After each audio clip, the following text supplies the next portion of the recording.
1,20,000 रुपये थेट देतो, नरेगाच्या माध्यमातून 28,000 रुपये देतो, पुन्हा प्रत्येक घराला शौचालयाकरता 12,000 रुपये देतो, असे या ठिकाणी आपण जवळपास 1,60,000 रुपये या माध्यमातून आपण देतो।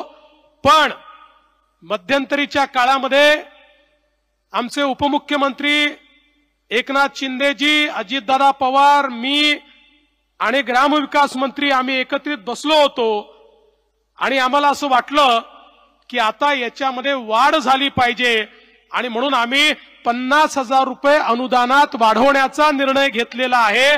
त्यामुळे आता प्रत्येकाला 2 लाख रुपयाच्या वर या ठिकाणी घर बांधणी करता हे पैसे मिळणार आहेत।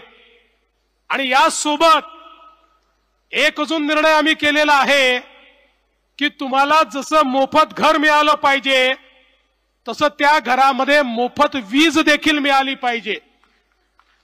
आणि म्हणून 20 लाख लाभार्थ्यांना आम्ही त्या ठिकाणी सोलरचं अनुदान देणार आहोत आणि सोलर त्या ठिकाणी फिट करून जन्मभराकरता तुम्हाला मोफत वीज ही या ठिकाणी मिळणार आहे।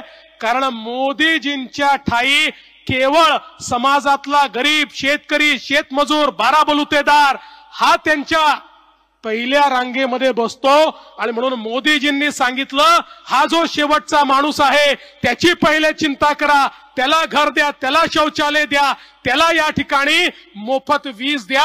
आणि म्हणून हा कार्यक्रम या ठिकाणी आम्ही हातामध्ये घेतलेला आहे।